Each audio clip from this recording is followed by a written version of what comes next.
It's Chris Smith time. Oh, hello everybody. It's me, Chris Smith, and today I am reviewing a play that I've been trying to review since December. It is Stereophonic, the play.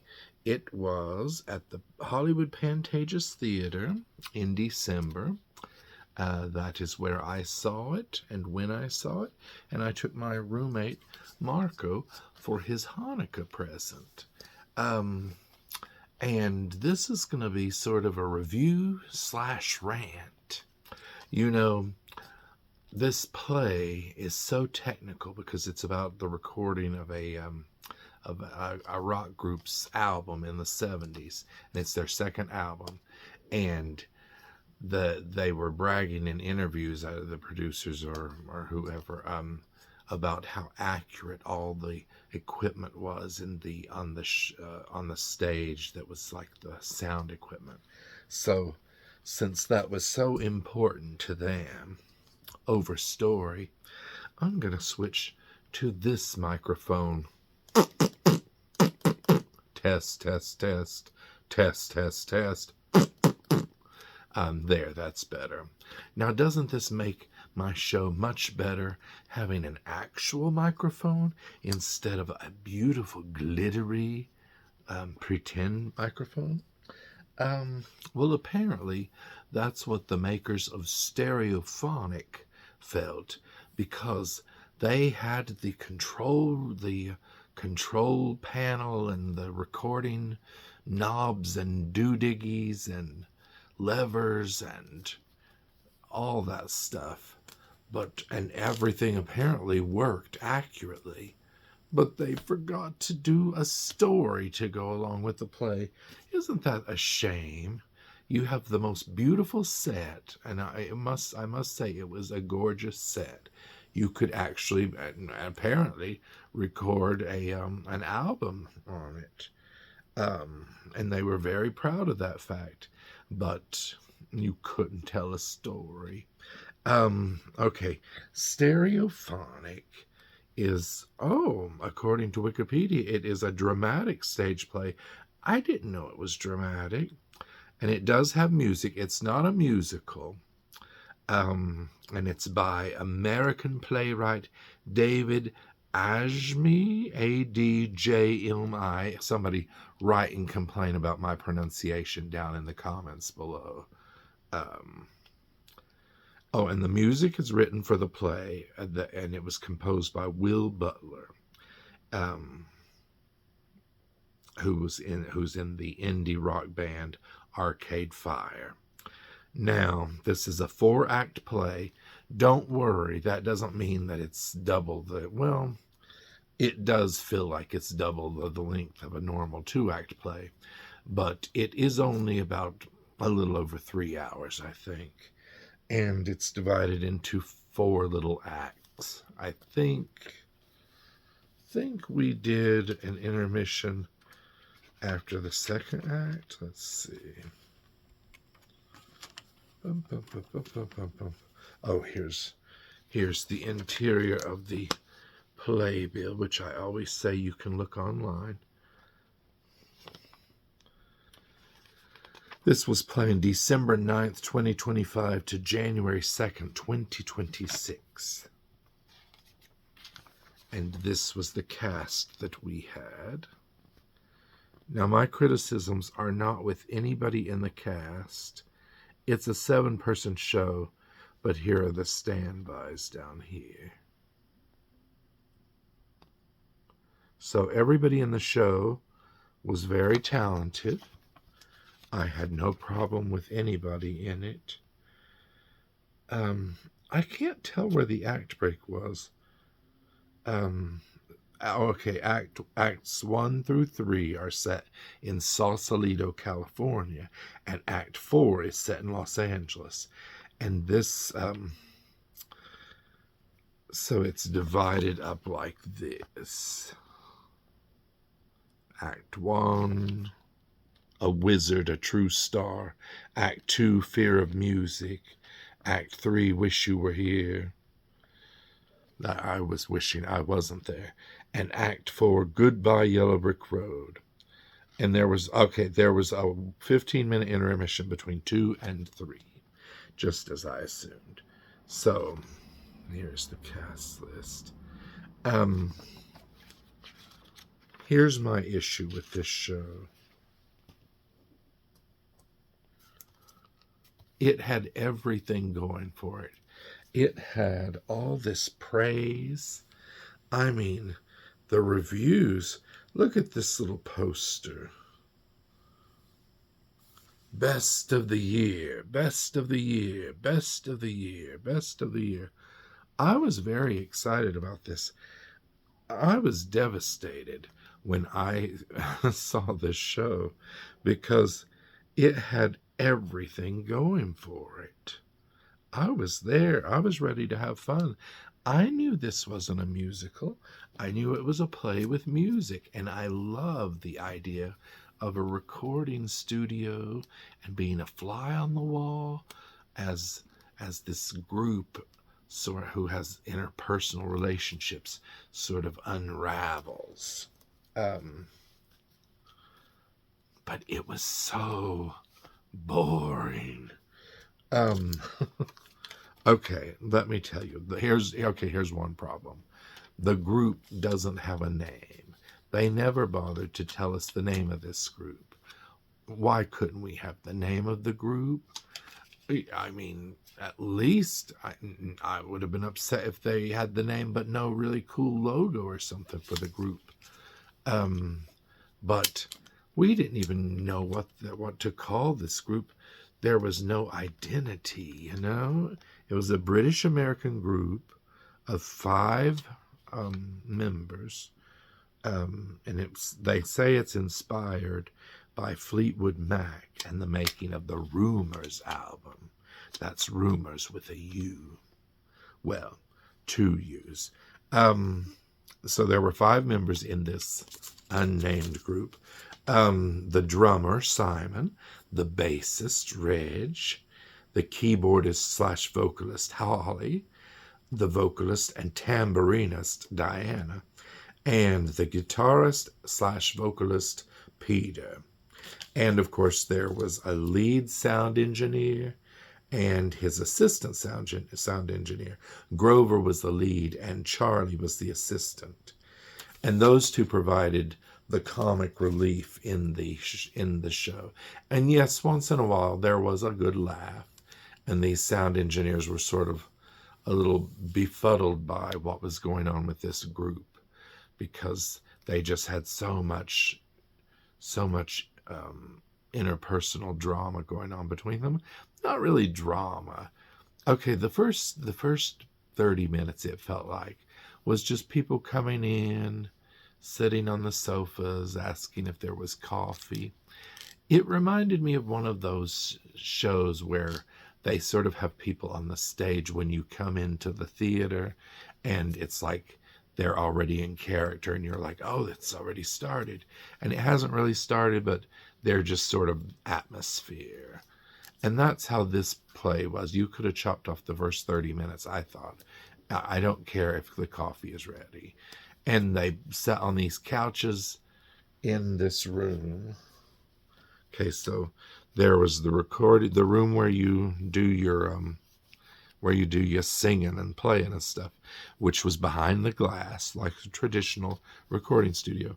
Then you had the sound guys at this big console, and then around in the room around it, there were couches and stuff where the people who weren't inside recording could sit and, hang out. But it felt to me like their backs were to us, or nobody was really talking that much. I couldn't really get a good look, even with my binoculars, couldn't get a good look at what everybody looked like.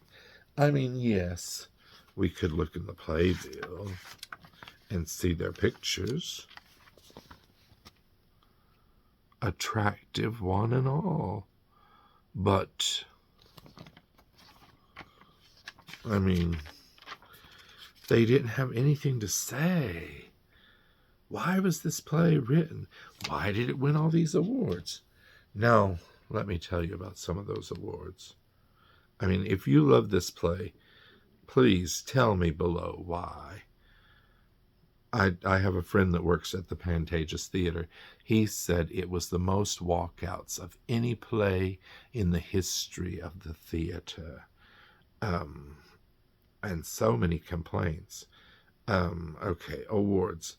This show started in 2023. It was originally at Playwrights Horizon in New York, and then it transferred. And what theater was it at in New York? It was at the John Golden Theater. Now, that theater has 800 seats, which is a nice, intimate theater. So, yes, compared to the Pantages Theater, which apparently has 2,691 seats. Another thinks that they have 2,703. So maybe you can squeeze a few folding chairs in somewhere.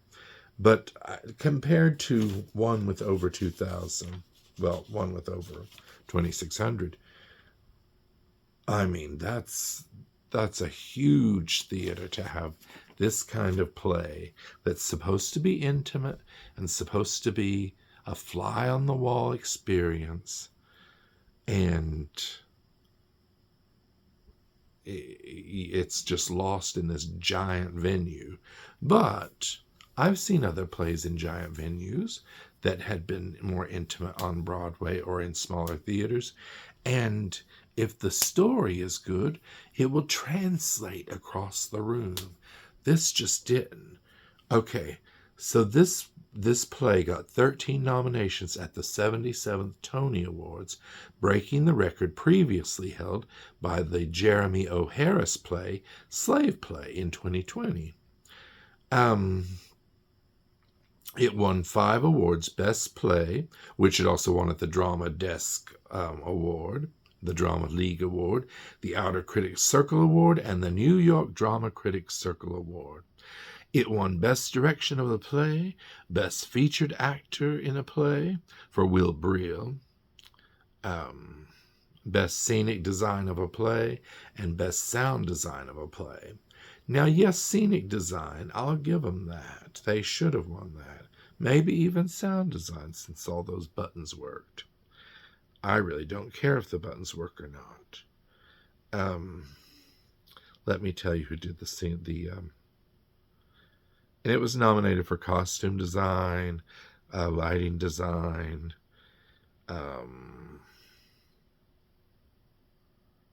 it had all these, actor nominations.